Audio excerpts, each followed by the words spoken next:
nagkakamali, 25 na ako. Ganun ba? Parehas Oo. kami ng sound trip ni Wolf eh. Oo. Pero ito na Simulan natin. Yun nga, sisimula na ang game number 3. Again, this is Onic versus RSG. Mukhang Onic ang maglalaro ngayon sa blue side. RSG naman dito sa red side. Very similar bans ang ating nakikita. And ang tanong na lamang dito ay magkakaroon ba ng Fredrin first pick para sa side ng Onic considering na sila naman ang blue side ngayon? Actually, it depends eh. Kung ma-open dito or ipa-priority na itanggalin itong Pakito, which I believe ito na nga, tatanggalin na nga nila. Mataas pa rin ang priority talaga, no? Prioritization dito sa isang Fredrin, ha? Yep. Anong sagot ng RSG? It's Uy, sila naman ang mag-i-edit. okay, wait. Nagkapalitan lang. Kapalitan lang. Okay. Same pa rin. Same sides. Frederick pa rin para sa side ng RSG. And Onic mo ang Edith pa rin yung kanilang ipaprioritize. Abangan natin kung ano ang confirmation. Pero ayun nga. Yun, same pa rin. Same pa rin. So, Gord na to. Gord Franco. Para sa... Sa on, baliktad nga, nagkapalit na. Nagkapalit na talaga. Swap roles. Swap roles na. Kumbaga, Fredrin na same heroes, different teams. Kumbaga, parehas na eroplano, iba ang piloto. Wow, iba ito, ha? Kasi kung magbabasihan natin. Wow. Wow, titigan. Nagkatitigan ng Unang dalawang Titigan. Unang, anong magandang bet dito? Unang komorap, Mababawasan ng Dayas. walang pangarap. Ako kumukurap na ako kanina pa kasi may pangarap sila eh. Oo nga eh. At ang pangarap niya dito ay manalo against yung mga ganitong small wins kasi talaga nagsisimula ang sabihin nating momentum ng isang team. Minsan importante na makuha mo agad ang pagkapanalo mo. Pero again, mahaba-haba pa naman ang season. Ito yung mga pwede ka pang mag-relax, mahimbing pa ang tulog kahit talo. Ganun. Yeah. Remember, 6 weeks na lang ang ating regular season. So, mas maikling oras, mas mahabang preparasyon ang kailangan nilang gawin. At ngayon ay kukuha na ang RSG dito ng Lance. Yep. Okay. So, nakikita natin dito mala side ng RSG na parang ang lamang lang talaga ng side nila is late game. Pero when it comes to team fighting, mas malakas so far para dito sa side ng RSG. Ng Onic. At natural naman yan kasi yung blue side ng Onic merong Fredrin tsaka Kufra tas Bruno. Pag pinagsama-sama mo tong tatlong heroes na to, pagdating ng mid game, masakit talaga yung damage nila. Yeah, and kung papansinin nga rin natin, no, parang mas halos tatabla lang pagdating sa early to mid. Pero again, with that ban na isang Novaria, tatanggalin mo kagad yung oportunidad na makabawi. Pero ito na naman yung titigan, no? Parang NPC to, parang thank you for the heart, thank you for the heart, pero hindi nagsasalita. Kaya siguro ang lupit mag-Franco ni Light, no? Iba yung focus niya eh. Yun yung legit na focus eh. Anong kakampi? Wala. Si Coach Panda naman nagda-drop eh. Oo nga. Tingin na lang ako sa camera. Bibigyan naman ako hero niyan mamaya. Kahit sino naman, alam na niya kung sino gusto kong gamitin. Yep. Yeah. And, Harry. Wait Okay. Harry. So, mapapaisip ka dito sa RSG, babalik lang ba sila sa Beatrix na comfort nila? Or kukunin ba nila yung Clint na alam natin maganda naman dun sa ganitong klaseng composition na going up against the Bruno? O we do know na mataas yung damage output dito ng side ng RSG just because of this Edith. And I really like na ito pa rin yung hero nila kasi yung Bruno usually takot to sa mga tipong Pakito, Yuzo, ganun. And Edith, not a problem for him. Pero pag nagka-ultimate na kasi, pwede siyang abutin, di ba? Parang tataas yung reach mo kasi bilang isang Edith. Tsaka parang minsan nakakatulong pa dahil nga sa napakataas mong burst damage for a marksman ay mas mabilis nakakapag-charge ng ultimate passive ang isang Edith. That's right. And hindi pa nga sure naman to na XP lane. This could be a light pick-up. Tama ka Pwede rin kasi ang roamer na Edith, no? Hindi pa natin nakikita sa MPL. Pero actually nakita na natin sa MPL. I think it was Blacklist during Season 9 that debuted the Edith in the roamer position. Pero again, hindi masyado naging successful noon. Pero iba ang meta ngayon. Ang lakas ng Edith. Para sa side ng Onic, ang kailangan nila dito is wave clear. Kita-kita na dito sa ating stats is lamang na lamang sa wave clear itong side ng RSG just because of Edith tsaka itong Valentina. Tapos, tingin ko, marksman na yung kukunin nila dito. I'm only thinking about Beatrix as a comfort nila, pero nandun pa rin yung Clint na pwede nilang piliin. Or the carry, which is not that good versus the Bruno sa laning stage. Pero pagdating ng team fight, yung Kufra at itong Fredrin ay magsastruggle dun sa carry na yun. So, ito yung pwede i-consider ng side ng RSG. Nga, no? At saka pagka kumuha sila ng carry dito, pwede nilang i-considera. Oy! Wait! Wow, si Isha. Nailabas na, may bagong marksman na makikita sa MPL Philippines at RSG ang magde-debut ng Ixia. Ito yung naging medyo controversial ang pagpasok niya sa MLBB. Mainly because ang dami nagsasabi na hindi gaano malakas ang hero. Pero mayroon namang din good population na nagsasabing hindi nyo lang kasi binibuild ng tama. Ang hirap din na naisipin ko na yung build. Pero parang babalik ka din sa may school of thought na gusto attack speed type. Meron naman dun sa burst type. Tingin ko versus Bruno, lalo na sa laning stage, mas maganda yung burst build. Kung saan naka-BOD ka, tapos parang heavy hitters ka, Malefic Roar. Eventually, talagang mananalo ka dun sa lane. Yeah.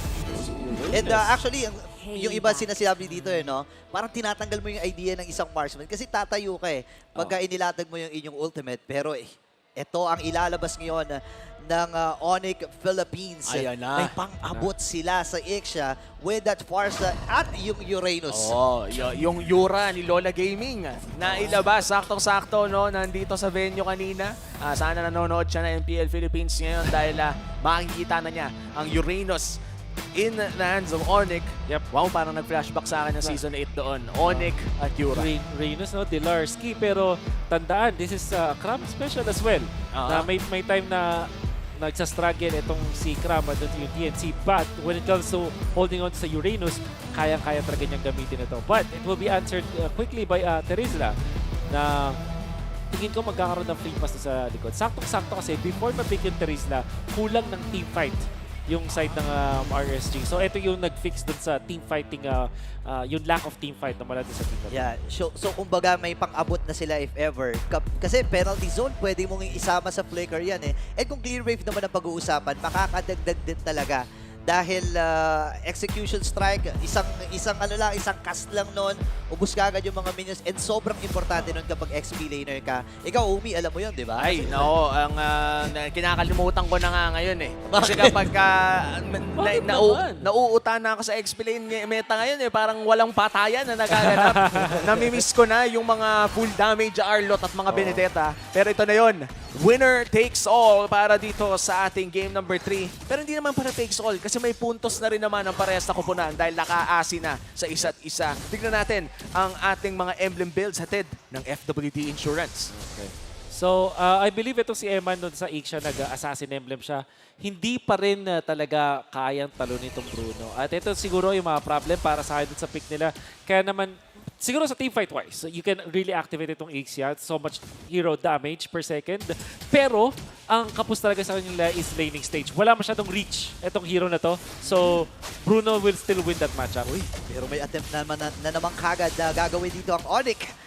Makakakuha sila ng kill and 1-for-1 na magiging palitan doon sa team fight na yun. Still a very tight game. Kung ano yung kinabagal ng first blood ng game number 1 ay kinabilis nito. Wala pang minute 1 ay nagkaroon na tayo ng kill. Yeah. Looking at the Terizla versus Yura matchup, ano bang ma-expect natin dito in the earlier parts na wala pang access sa consecration? Well, pag 1v1, wala kang expect. Hindi sila magkapatayan, basically. Yeah. Wala lang. Ganun lang, wala lang. Galitian Pagalingan lang.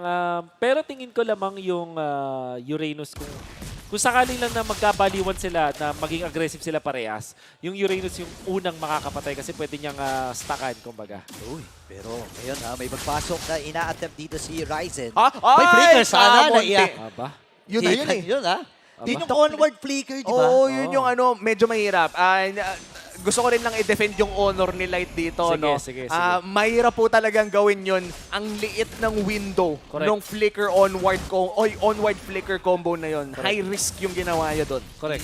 Pero dahil doon, mamumroblema ang RSG. Walang pang attempt of flicker, pero may ipit si Rapidut sa kamay ng RSG. And ngayon, Turtle naman ang puputirihin na Onyx ang makakasecure nun. Unang nakita natin yung first 3 heroes ng RSG where ang taas ng hero damage per second nila, which is kita-kita naman natin with their Valentina plus the Lancelot. Uy, pero may pag-onward. Kaya lang, bitin sila dito at magdedesisyon ng umatras. And Irada, nakikita natin, first kill. Kung yung game number 1 ay mabagal at game number 2, ngayon mas binibilisan nila ang tempo. Ayan, and okay nga to kapag tinitignan natin yung tempo ng game na to dahil mas madalas tayo makakita ng possible shifts sa laban na to. In fact, wala pa nga masyadong talunan ng gold lead. Onyx has been holding on to this 500 gold lead at pwedeng-pwedeng mawala yan sa isang laban lamang. May dalawang set ng minions dun sa gitna na i-claim ngayon ni Aqua. At he's actually level 4 now. Nag-isip din tayo ng ano ba yung mga potential na kukopya niya dito. Tingin ko Feather Airstrike yung pinakasulit. Oops, pero Tyrant's Revenge siya. May ginagawa dito si Rapidut na plano. Escalera at saka si Ryzen nasa paligid din lamang naman. Kaya kahit papano, kapag sumet up siya, may katulong talagang literal. Feather Airstrike, gagamitin na ni Escalera. May clear yung mga minions ng maaga at makaka-atras ang RSG. 9K parehas ang ating team at hindi pa rin talaga nagkakalayo ang ating gold lead. At ito yung mga ina-expect natin, no, especially for a Game 3. Parehas equally skilled ang ating mga kuponan na pinapanood. At excited lang ako makita ang magiging reaksyon ng isang gold lane matchup natin. Pero Cram, Consecration out. Mabubuhay kaya siya dito? Ginamit na rin ni Aqua and that Feathered Airstrike. Si Irad na naman ang makakakuha. Kung ikaw ay Assassin at Lancelot ang gamit mo, masayang-masaya ka sa nakukuha mo ngayon. Tsaka ito yung binanggit ng fan kanina, di ba? Oo. Na ito yung specialty ni Irad. Yeah, exactly. There is a... of course, Lancelot. I mean, para dito sa Onyx, tingin ko maganda... RSG, I mean, ang ganda nung... yung usage ni Aqua ng kanyang Terrify. Second time ko na nakita yung pagka-timing niya dito is after na magamit yung spell. So, pagkagamit ng sprint ni Cram, pati nung kanyang ultimate, bigla siya na-Terrify. So, para siyang na-lockdown, para siyang na-stun nung moment na yun kahit meron siyang battle spells and ultimate. Kumbaga, kahit ang bilis niyang tumakbo, drinowing niya yung Bermuda Triangle sa paglalakad niya. Napakabilis niya pero paikot-ikot lang. And timing is real mula dito kay Aqua. Champion for a reason, no? Nagbabalik nga dito sa MPL after a short rest. Pero ayun na nga si Rapidut, nagluto na. Bouncing ball. Pipilitin niya na hindi makatakas pero Phantom Execution para lang maka-eskapo doon sa pinaplano dito ng Onyx. Sila ang may hawak ng kalamangan in terms of gold pero kung titingnan natin, halos pantay pa rin talaga eh. Tsaka parang naging trend na sa serye na to na laging lamang ang Onyx ng early to the mid game pero biglang makakahanap ng pwesto o ng gold lead ang RSG. Actually, dikit na nga to kumpara sa game 1 and 2. Yep. RSG pa ngayon, mas maraming kills. Pero when it comes to like gold, Onyx naman, yung nakakalamang. This is also because si Nets ay parang self-sufficient dito sa may top lane. Lamang din kasi siya. So anytime na magkakaroon ng influence yung RC dun sa may top lane, magro-rotate lang din sila. And this time, pwede nila ma-cut off si Eman. Ito na nga ang plano nila dito. Eman versus 4 members. Pero si Light ay nandun din. Gagamitin na ni Eman yung kanyang ultimate pero makaka-figure out itong si Nets habang dadama na si Ryzen. And he will get the kill. Habang si Rapidot naman ngayon ay mapapansil. At si Light ay makakabawi rin ng isa. Yun yung problema no kapag Ixia ang gamit mong marksman. Kapag ginamit mo ang iyong ultimate na full barrage ay medyo nakatayo ka lang talaga. Parang feathered airstrike na physical damage pero hindi rin ganon kalayo. And Irad ngayon, eto na yun. Pag nakita mo ng umamba ng ganon yung Lancelot, alam mo makakatakas na. Exactly. Ang masasabi ko dito dun sa Ixia, kaya medyo iffy tayo dun sa pick niya kasi parang fourth pick. Kung siguro last pick yun, mas okay. Kasi ngayon yung Farsa ni Escalera, malaking threat. Kapag bumabot siya ng kanyang ultimate ng barrage, uultian lang siya dito na Escalera. And that's what we almost saw kanina. Pero na-feel nila na hindi nila kailangan gawin yun. Kasi napaload na rin naman nila si Eman anyways. I think napakaganda ng rotation na yun mula sa Onyx sa top. And now Turtle, sisimula ng RSG pero nandyan din naman si Ryzen. It's a 2v2 in the Turtle Pit. Si Irad ngayon ang susubok mag-secure. Ngayon, na penalty zone ay gagamitin pero si Ryzen pa rin ang makakakuha ng turtle na iyon. Si Nat sa magiging sakripisyo, retribution ay nagamit. Naka-flicker na rin itong si Nats pero hindi niya kakayanin yung damage ni Cram at ni Ryzen doon sa pagkakataon na yun. Ang lagkit. Pero mo, Fredrin tsaka Yura. Parang Walang takbuhan, walang no? takbuhan. Parang may dalawang bouncer na in-escort ka talagang palabas ng, ng kung saan ka man nakatira. And unfortunately para sa RSG, yung ulti ni Nats na penalty zone na hindi talaga hard lockdown, meron lang siyang knock-up at hindi siya enough para pigilan na mag-retry doon si Ryzen. So nung nagkaroon ng 50-50, lumamang pa rin doon ang side ng Onyx. Kasi, okay, so ang Holy Trinity ang ibibuild dito ni Eman, which is Corrosion Sight into Golden Staff into DHS. Attack speed siya ang kanyang mode ngayon. Hindi siya yung burst type na Ixia. And yung attack speed Ixia, ang kagandahan naman doon ay mas napoprok niya ang kanyang passive na nagdadagdag din naman ng damage. Pero naku, tumatapang na naman si Cram. Despite having 2 deaths already, atapang-atao pa rin si Cram. Mabilis na clear wave ang plano dito ng RSG. Habang sasagot din ng isa Escalera dito ng kanyang Feathered Airstrike. Pero titingnan natin na si Irad ay dun sa may orange buff ng Onyx Philippines. Pero dahil sa pagkakataon na ito, si Nets at si Ryzen ay magiging libre lamang sa pagkuha ng second turret dito sa may top lane. And medyo malalim na ang pag-push ng Onyx Philippines doon sa may bandang itaas. At kitang-kita na kung bakit nga ba napakalakas ng isang Bruno. So far, lahat ng mga Bruno games na napanood natin dito ay kitang-kita yung damage gap in the early to the mid parts of the game. Bruno is the meta sa ngayon. Hindi na siya katulad dati na parang early game ka lang na may Rafaela. Usually nakapartner yun, self-sufficient ka na. At ito na si Cram. It's Cram time. Ito yung nagpasikat sa kanya dati. Pero Grabe yung tapang 4-man initiation para sa RSG at natumba itong si Cram. Nabawi yung kanyang TP pero ito na ang plano ng Onyx Philippines. May Tyrant Sleep versus Tyrant Sage. At ngayon si Eman nakakalibre full barrage. Ryzen versus 3. Makikipagsabayan sila dito at tutumba rin sa mga kamay ng mga Raiders. 4-man down. Wow! Nawala lang. At yun ang full barrage na inaabangan natin, Wolf. Oo, matagal nang inaabangan. And sadly for Onyx, na-punish yung ginawa doon ni Cram doon sa Megadat. So na-minus 1 agad sila. At kapag wala ka kasing Uranus para sa side ng Onyx, wala ka ring vision. So, yung siya sana yung pipigil doon sa paglalakad ng RSG, where in fact yung RSG literal na naglakad na mula doon sa mid lane turret nila papunta sa right bush dito sa may mid lane at ultian agad sila doon ni Eman.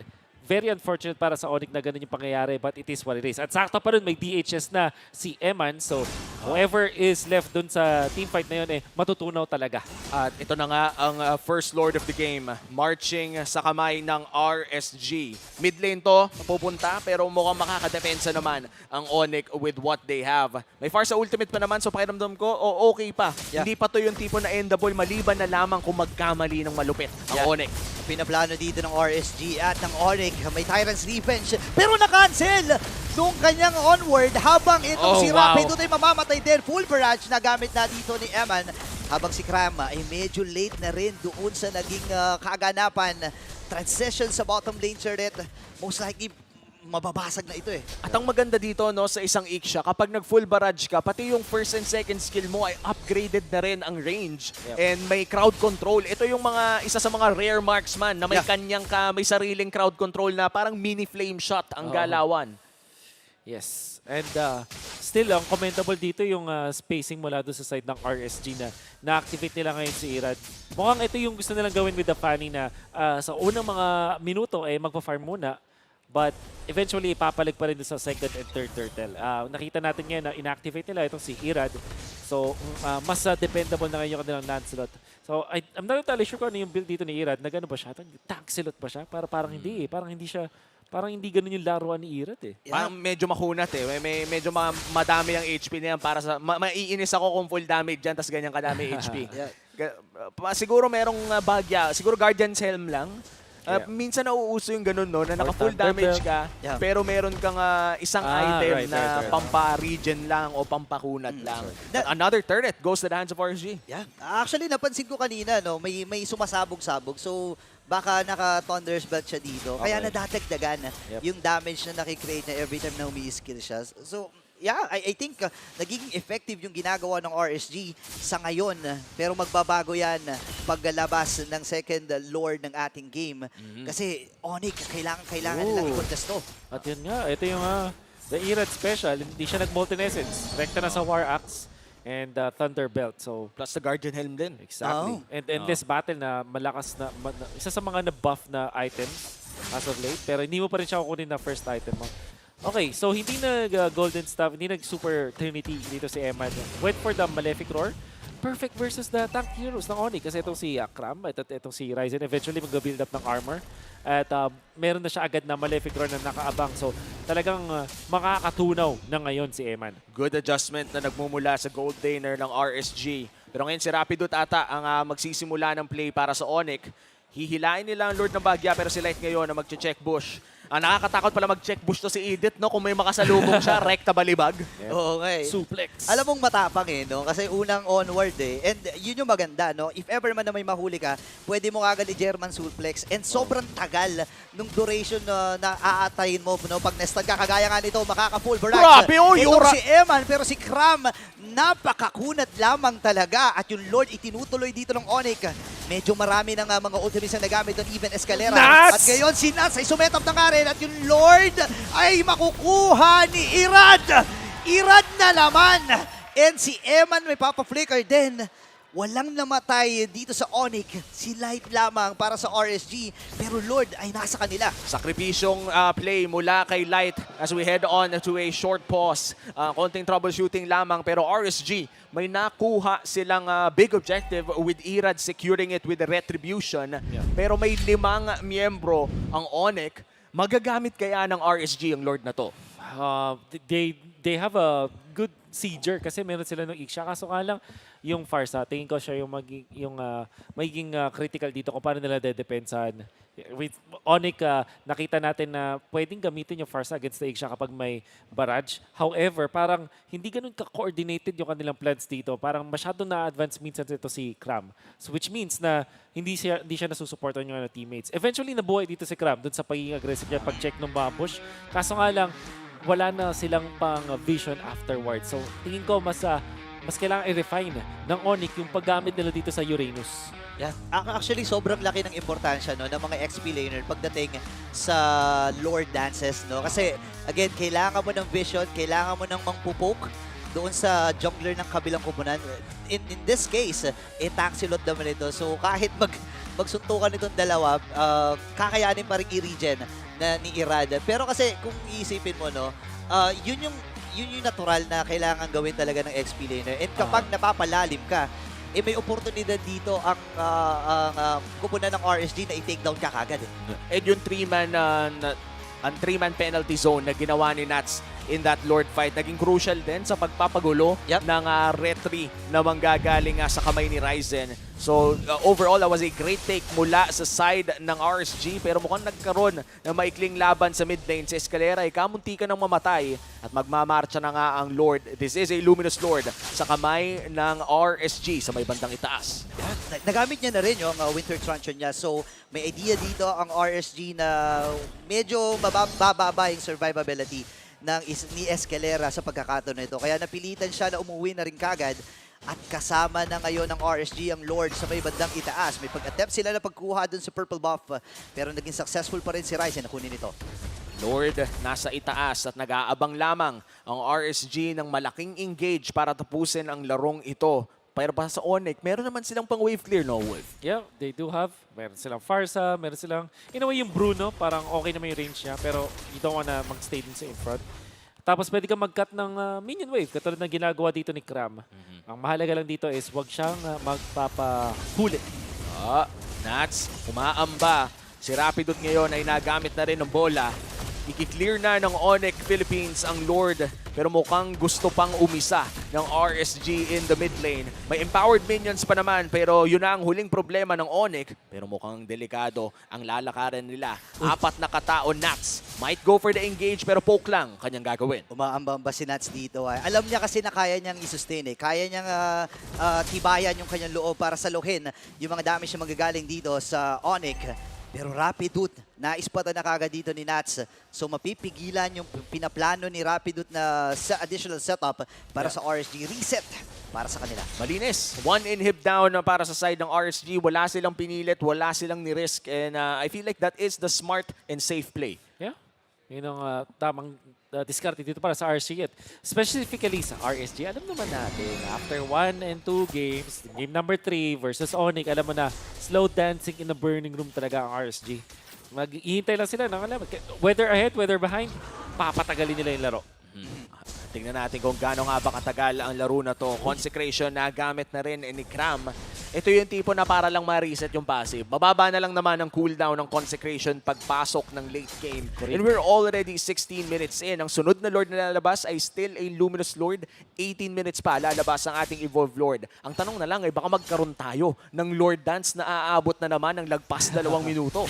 Posible. Yeah. Lalo na pag nagka-force na ng mga Winter Truncheon, mga Immortality, and Ultimates. Nakikita natin dito sa Onyx and RSG parang war of attrition kapag may Lord Dance. Alam mo naman dito sa Pilipinas almusal, tanghalian, hapunan, Lord, Lord Dance. So talagang alam mo na sobrang komportable ng Onyx at RSG pagdating sa Lord Dance. Pero magsisimula ng RSG dito, ni Rad and Ryzen. Okay, nakita na nila ang plano ni Ryzen na sumugod, pero hahawakan nila sa likuran itong Lord. Hindi na ata nilang gustong ulitin pa ang aksidente ng kanina. Inaabangan na nila ang mga knock-up ng Lord at yung mga pwedeng wasiwas na maganap. Pero si Rapidot ngayon ay magtatago na sa bush. Hindi pa naman magsa-stretching pero bibigyang ilaw ni Light at binalibag na nga niya. Ay, pwede nila bigyan to. Nagamit na rin ng maaga yung full barrage mula kay Eman. Kaya lang si Rapidot hindi mapapa Tyrant's Revenge palayo. At si Cram ay susugod na nga rin. Unti-unti bumababa yung buhay ni Irad dito sa pagkakataon na ito at i-reset yung Lord. Hindi pero hawakan pala ni Ryzen. Itutuloy nga ba na ito? O hindi pa rin namamatay yung Lord. Kalahati na ang buhay at si Ryzen ngayon ang may hawak nito. Onyx looking for that retry secure pero nagrumupo na ang RSG at bumalibag na rin ang dalawa. Dadamba na sila dito. And this time ay Tyrant's Revenge. Tyrant's Rage at si Ryzen ay mapapatay. Itong si Nats. Lalayo muna ang RSG pero maghahabol ang Onyx. Si Irad ang kanila magiging punti na. Full barrage para kay Eman. Pop yung mentality habang si Light dito ay mabubuhay din. Grabe naman yun. Akala ko Onyx na. Kasi ang ganda ng ginagawa nilang paglinis after ng Lord take ng RSG. Pero doon pumasok yung Ixia pick. Paano mo naman ba kasi lalapitan kung binabarage ka na? Exactly. Pero you have to still comment si Ira dun Nakabili pa siya ng Immortality afterwards and he secured the Lord. And good timing din mula dun kay Nets, yung kanyang Bruno. Ito yung Bruno nung MPL Season 10 na naalala nyo na Nothing but Nets. Exactly. At ang maganda yung timing niya. And the damage output onto Irad. Pagalingan yung dalawang teams natin. And makiklear pa ng Onyx. We are heading into, kung pang-ilang round na ba to? Round number 18 between Onyx and RSG. Yung sunod na Lord na lalabas dito, yun yung literal na game-ending Lord na talaga. Yeah. Yun yung tipo na naglalakad, hindi ka na pinapansin, rekta sampal sa base. Yeah. Yun yung kinakatakutan na Lord. Exactly. Tapos meron pa siya nung parang Kidlat. may kidlat factor. Yun ang mamaya pa naman lalabas dahil sa ngayon, RSG pa rin naman ang may hawak ng gold lead. Hindi pa naman nagpapantay, wala pa naman yung 65k kung saan pare-parehas na ang mga items. So may maliit pa rin na kalamangan ng RSG na pwede nilang mailabas in a team fight. And this has been such a good game for our marksmen, no? Kahit ang daming gustong pumatay sa kanila, tig-isang death lang ang meron ng mga marksman natin. Yan, nakakatuwa isipin kung gaano kaingat din itong dalawang marksman na pag-uusapan natin, Nets and Eman. Especially itong si Nets. So even though na wala pa siyang nakukuhang kill, pero yung contribution niya, yung mga sipa-sipa na yun, yung mga normalists na yun, and yung kakayahan niya na i-take down kung ano man objective yung makuha dito ng RSG. Kagaya nung nakita natin sa taas, yung Lord ay mabilis silang tinunaw, pero si Cram dito ay papasok. Tumama yung penalty zone. Hindi, walang inabutan yung penalty zone mula dito kay Nats. Habang may flicker Tyrant's Revenge mula kay Rapidot at walang jungler ngayon ang RSG. Mechanics yung mechanics, man. Iba ka talaga, Chef. Iba ka talaga, chef. Oh my Naglaban ng goodness. chef at mekaniko. Iba, Let him cook. ibang klase. Pero ngayon si Aqua tinatamaan ng Tyrant's Revenge. Napaflicker din. Grabe na yung damage dito ni Escalera. Yep. Niluto na. Hinain na ni Chef Rapidot. Possible game-winning play there. Ang dami nilang nakuha dahil sa isang pick-off na yon at 20 segundo pa bago lumabas si Irad. Grabe yung pinapamalas dito ng RSG at Onyx. Kitang-kita din natin yung pag-utilize ni Aqua doon sa Feathered Airstrike or kung ano man yung maabutan niya, di ba? Yeah. Ang ganda nung pinapakita dito ni Chef Rapidot on his first time back sa MPL season na miss talaga yung mga setup niya There's something na naging successful yung Onyx with. At tatandaan nyo ulit yung Season 10 run ng Onyx. Very notable yung setups na nakita natin mula dito kay Chef Rapido. At mukhang nagpahinga lang ng konti at maganda na agad yung pagbalik niya. Nalugi lang ang sisigan, pero malakas pa rin mag-ML. Rapidut, another one! Ito na tayong anghang na sinasabi ni Rapidut kanina at si Nats. Dito ay bababa yung buhay. Kailangan niyang lumuyo pero inabutan na siya doon. Abrasive Bat. Ryzen ay aatras muli si Cram. Ang ganda ng paghawak niya dun sa Lord. At ngayon, Irad, pinaplano niya atang puntahan nitong si Escalera pero tuloy-tuloy pa rin ang paghawak ng Onyx dito sa Lord. Rose Gold Meteor pickup para kay Nets. Additional safety at additional na sakit. May damage din kasi na dinadagdag yan. RSG, medyo nawala na kanila ang gold lead pero si Cram ngayon ang ibaburst nila. Pero may regen pa rin. Ang Yura, half HP on the Lord. Si Nats na knock up pero may feathered airstrike na rin. Grabe yung damage yung Feathered Airstrike na yun. At yung Lord ay si Ryzen. Wow! Ang mga pero 3-man penalty zone mula dito kay Nats at ngayon Look at Eman! ay mamamatay. Look at Eman! Free hitting! 2 members are down para sa Onyx Philippines. RSG. Wow! Man, iyon na yun eh. Iyon na yun Yun eh. na yun. Yun na yung full barrage, man. Exactly! Yung inaabangan natin doon sa Asia at ginamit pa niya yung flicker kasi may nag-flicker out mula sa kanya at para maabot yung mga tumatakas mula sa kanyang baril, nag-flicker in doon si Eman and that's very commendable from Eman but you have to give it to Ryzen. Nakuha pa rin niya yung Lord. Uy, ipit ata dito. Tyrant Stevens, Tyrant J. Si Right. Knight ang magiging punteriya. Wala siyang immortality dito and Ryzen will secure that one. Hala, At si hala, Eman, hala! lalapitan. Nandun yung Ton, pero si Irad to the rescue na rin. Sila sa kanya magiging punteriya, pero sakto yung kanyang Wind of Nature at si Eman na pa-full barrage siya rin. Makakapatay na naman si Eman and Aqua. Itatry lamang niya na sumalba, pero magiging katapusan na nga rin niya. And next, Tyrant's Revenge. Andun yung Phantom Execution at yung Lord sa gitna. May posibilidad na makabasag ng Torre rito. Dahil prioritize ng RSG ang pag-trade ng kills, nabasagan sila ng mid lane inhibitor. Pero Wolf, TikTok timers na TikTok tayo. timers, exactly. Ang haba, kung 1 minuto kang mawawala pag namatay ka. You gotta have to hand it dun sa ating mga gold laners. Net, sobrang commendable yung pinapakita niya dito. And Irad, still, napakatapang. Kakaiba talaga maglaro.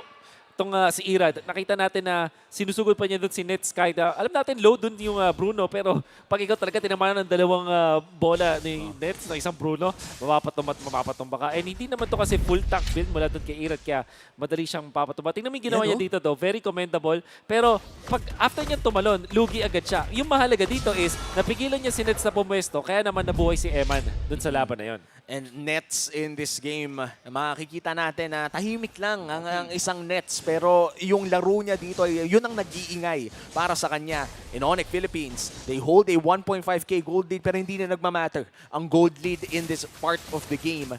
Lahat na ng mga tao ngayon or mga players natin ay lock build na. At kung sino na lang makakuha ng major objective or a big team fight ay ang pwedeng manalo ng laro na to. Yeah, sobrang gusto ko i-commend dito si Rapidut. Napakarami na niyang plays na ipinamalas Isang rito. series pa lang. Isang series pa lang, ladies and gentlemen. Ang dami niyang mga counter plays, ang dami niyang siya yung mismo nagbibitaw dito sa Onyx Philippines. And ito yung kagandahan ng ganitong klaseng komposisyon with addition of Cram Escalera. Talagang nagja-jive sila isa sa isa't isa, no? Oo. And Aqua, hindi lang natin masyado napapansin pero semi-perfect game. 0-1 and 10. 10 out of 12 kills ay nakahawak si Aqua. Uy, pero nagamit na niya yung Consecration. And magandang attempt para sa RSG, by the way. Pero kasi sa ngayon, hindi na nila maaatim na may mamatay pa kasi, again, Lord ay kailangan na nilang paglabanan rito. Kakaiba. Ano nakita natin dito? Consecration ang Consecration ginawa. ang kinuha.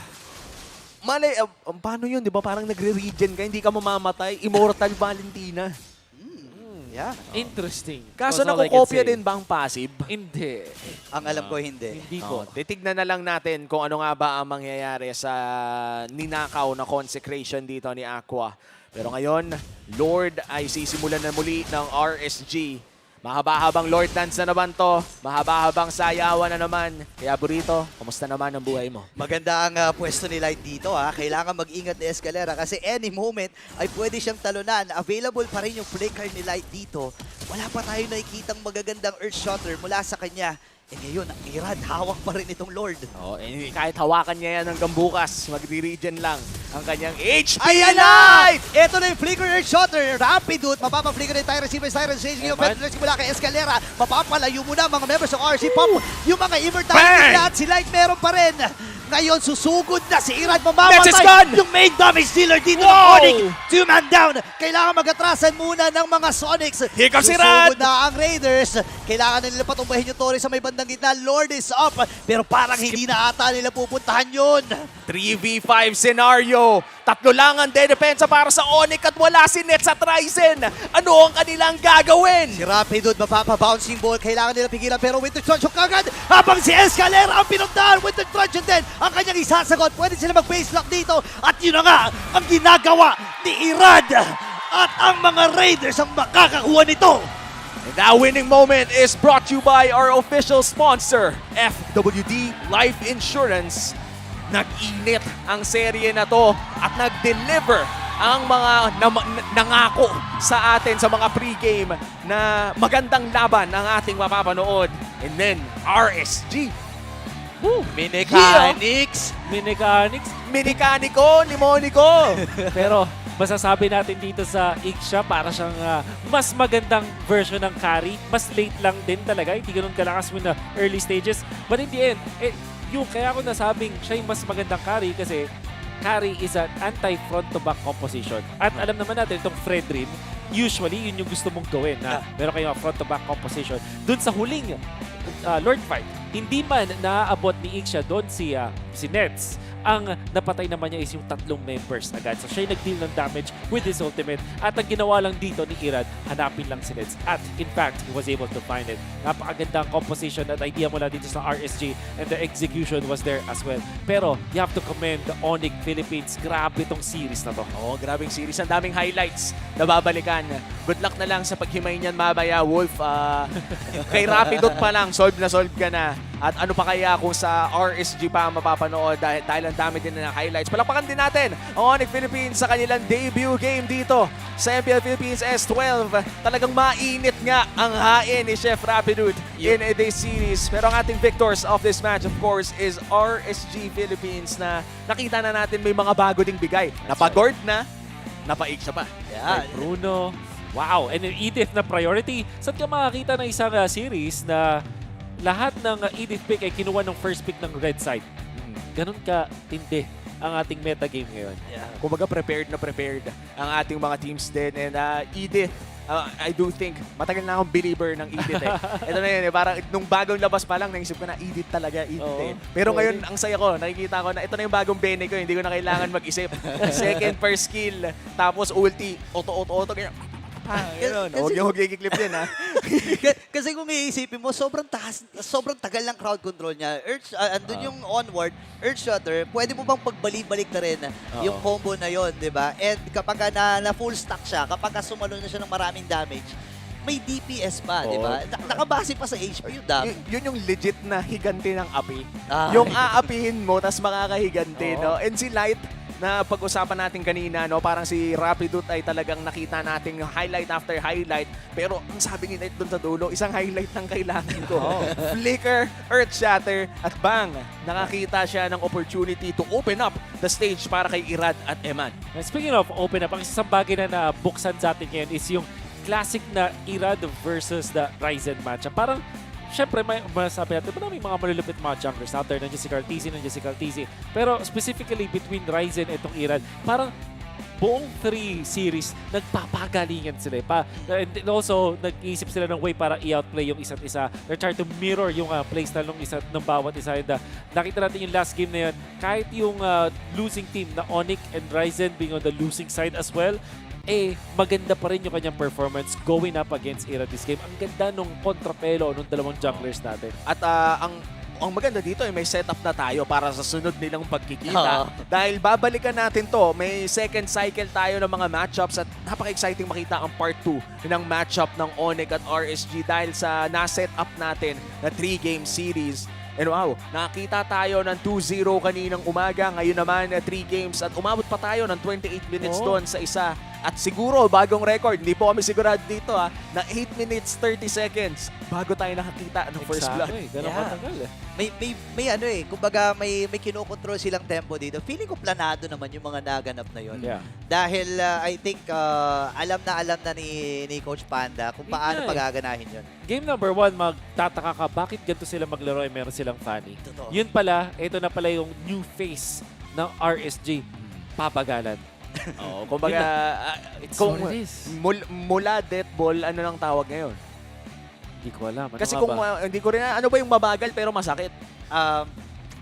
Ewan. Ewan ko, Mabagal. mapag-iisipan din natin yan. Pison. Ah. Yung pison. Mabagal. Pero ano. Okay. Pwede rin, pwede rin. Pero kung nakikita nyo sa likod namin ay nagse-celebrate na talaga ang ating mga players at nag-e-enjoy na rin ang RSG. May patambol na rin ang RSG at Oo. nandyan din ang kanilang resident rapper na Yeah! Talagang mapapa-yeah ka na lang dahil nga sa napakagandang performance ng RSG State Philippines. What a series. What a Sa series. ating second series pa lang. Meron pa tayong series mamaya pero bago natin pag-usapan ang ating third match, punta muna tayo kasama ni Mara Aquino sa stage para kausapin ng RSG. Mara, ikaw na muna.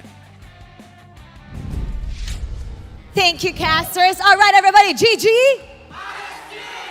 There you have it. First of all, welcome back, Aqua. Let's give him a round of applause. Sobrang ganda rin ang ginawa mo. Alam mo, hindi ko alam kung napansin nyo, itong seryeng to talagang balagbagan. May mga nagtitipi na kinarma, lalo na nung game number 2. Tapos nakita nyo ba yung nangyari doon sa Lord?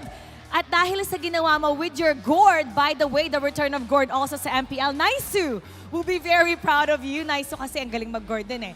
So let's talk about yung ginawa mo nung game number 2. Not only is it the return of Gord, it's the return of Aqua!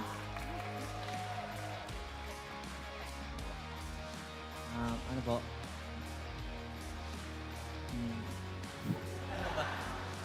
How is it like being back? Excited po. Excited, Okay. effective. Opo. And nung nalaman mo na babalik ka ulit nung season 12, ano yung reaction mo? Ano yung mga unang sentence na sinabi mo nung tinawag ka ni Coach? Yung time po na babalik po ngayon kasi yan po. Sobrang gigil po ako ngayong season. Gusto po bumawi. Yung time na nagpahinga po, gusto po bumawi sobra. Tapos sobrang gigil po din ako ngayon.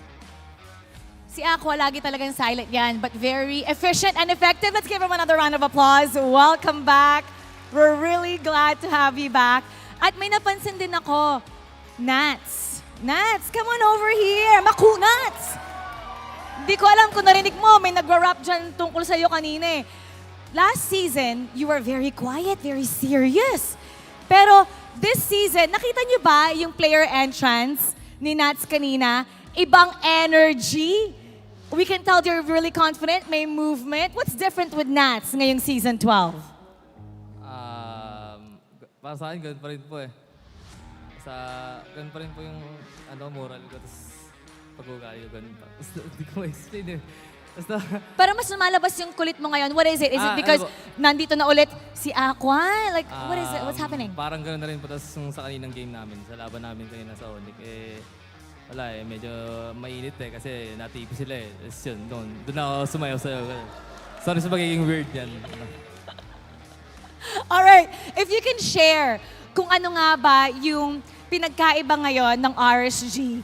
If we have a different goal from previous season, meron ba tayong ibang type of motivation ngayon? What would that be? Nung season 11 kasi parang yung goal lang namin is makapag-MSC ulit. Now kasi parang gustong abutin ni Coach Panda yung M5. Tapos ngayong this season din, maganda yung lineup namin sila. Era, Aqua, bumalik na yung pinakamalakas na mid dati. Yan lang po. And there you have it. And I'm so confident with the way coaches guide his players. Talagang they're gonna get closer to fighting for that M5 slot. Now, meron tayong i-announce which is the MVP of this game. Can you guys guess who it is? Sino? Sino ulit? Naririnig ba sa camera? Ulitin. They're saying it's Eman. The man and the MVP is, let's reveal it. Eman! Eman! Nasaan ka? Punta ka dito. Punta ka dito. Uy, ganda ng ginawa mo kasi first egg siya of this season, season 12. Alam mo, not a lot of people use that. Yung mga casters nga natin, lalo si Rockhart, na talagang nahihirapan siya. They're really struggling to survive with Iksha, pero you made it so effective. In fact, you were untouchable. How do you make it work? And what is it about Iksha that you find na confident kang gamitin yon? Pinapauna ko lang po lagi yung yung mga kampi ko na mag-initiate, tapos inisip ko lagi yung threat sa akin para walang makakauli sa akin. Ayun lang ba? Bakit yung iba nahihirapan pero ikaw parang hindi talaga mahirap para sa'yo? Kasi not a lot of people use that kasi nga they feel like they can't survive as long. Pero ikaw, sobrang effective. Kasi lagi ko pong iniisip sa akin lagi yung threat sa akin kung sinong kayang pumatay sa akin. Kaya yung position lang lagi yung kailangan. So you look at the threat. Apo. Who did you have your eyes on kanina? Ano po? Who did you have your eyes on kanina? Yung Sa biggest threat. Cupra po. Cupra lang. Kasi yun lang pong kayang umuli sa akin. Yung iba wala na. Eto, yung mga fans mo nandun kayo na pa sinisigaw yung pangalan mo. Eman sila ng Eman, ng Eman, ng Eman. What do you have to say to the people who are supporting you? Thank you sa mga sumusuporta sa akin tsaka sa RSG. Patuloy niyo pa rin kami suportahan hanggang sa matapos yung season. Tsaka sa mga nag-effort pumunta dito, shoutout sa inyo lahat. Thank you so much. And once again, congratulations to RSG Philippines. You may now take your bow and take your walk of victory. Everybody, GG! GG! One more time, GG! RSG taking today's win. At kitang-kita nga naman ang confidence ni Nats, ang pagbalik ni Aqua. And we're looking forward to what else RSG has to offer ngayong Season 12. Hihimayin natin yan para sa inyo lahat, kaya babalikan na natin ang ating casters. Pasok!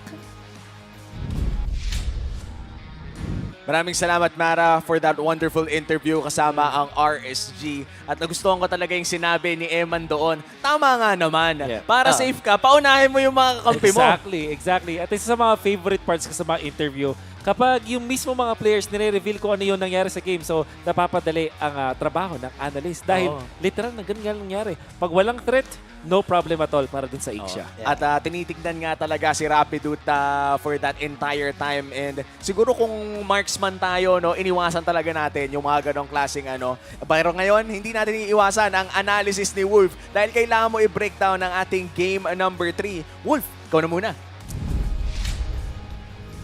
One thing na nagulat ako, na sinabi doon ni Eman hindi niya na-feel na threat yung isang Farsa against the Iksha. Well, technically speaking, para pwedeng maging threat nga yun. Pero dahil meron pa silang ibang tools para pwedeng mag-cancel dun sa Farsa Ultimate, dun na-limit yung side ng Onyx. Sabihin na natin, yes, counter nga naman yung Farsa, but because of this guy, etong ating Lancelot na meron talagang killer instinct, going for damage build, tapos isang defense item lang para kung sakali mag-in-out siya dun sa may laban, meron siyang 5 seconds lang na kailangan hintayin at pwede na siyang mag-survive muli. Irad played this game so well at parang combination ng Game 1 and Game 2 performance yung nakita natin sa kanyang Game 3 performance. Meaning to say, nag-farm muna siya sa ngayon pero mas maaga siyang na-activate. Kumbaga, yung activation niya dun sa Fredrin, activation speed niya sa Fredrin, in-apply niya dito whereas nag-farm muna siya ng konti with the Lancelot. Great plays from Onyx, however, na shutdown nila dito si Eman. And even after the flicker, hindi makakuha ng kill dito si Eman. Napakaganda play para sa Onyx para makuha yung early game ng laro. However, ang kanilang ginive up dito is the Lord control. And well, if you think about it, ang maganda naman talagang ginagawa dito ng Onyx. However, napatay dito si Kram muna dun sa may, nung tinry niya mag-cut ng minion wave sa gitna ng tier 1 at tier 2 turret dun sa may mid lane at biglang na-punish yung Onyx afterwards at biglang nakuha na ng RSG yung control sa ating laban. Na-activate na si Eman with his lifesteal. And of course, Nats just making it so difficult para kay Nets na pumwesto. Dalawa kasi din yung threat dito kay Nets. He's thinking about Irad, he's thinking about Nats. Whereas itong Iksha, hindi naman niya masyadong problema yung Uranus. Dumating sa point na dahil naka-Demon Hunter Sword naman na itong si Eman, hindi na niya problema yung Uranus. However, good team fight mula dun sa Onyx, winning that Lord Retrieve battle and also taking out doon si Nats. Yun nga lang nabigyan doon yung kanilang remaining members as Eman was able to finally get the kill. And napakagandang positioning mula dito kay Irad. Talagang finulfill niya yung role niya na maging assassin in this game na really just shut down yung mga nasa backline dito ng Onyx. And dun tinry ni Ryzen up from outline for his team. Ixia was now a problem. Like we said, mas magandang version ng carry sa late game kasi may konting AoE damage ka pero mas mataas yung attack speed mo. At kung nakabuild ka naman ng Demon Hunter Sword, talagang matutunaw mo kung sino man yung nasa harap. Yung front to back composition ng Onyx ay hindi naging successful just because of this Ixia pick. Take note, mula dito sa side ng RSG, ang isang Ixia na nakikita natin dito na carry, yung kanyang icon is parang ang sabi nga natin, mas magandang version ng isang carry. Kasi nga naman, kinokontra niya yung gustong gawin dito ng Onyx Philippines. One outlier that we can say is dapat talaga nagamit nila dito yung vision mula doon kay Crab, doon sa early stage. Pagdating kasi nung late game, alam natin na hindi na kayang tumambay ng isang Uranus doon sa Ixia plus the Valentina. They have the damage already at meron silang mga matataas na burst na hindi kayang i-out-sustain ng isang Uranus.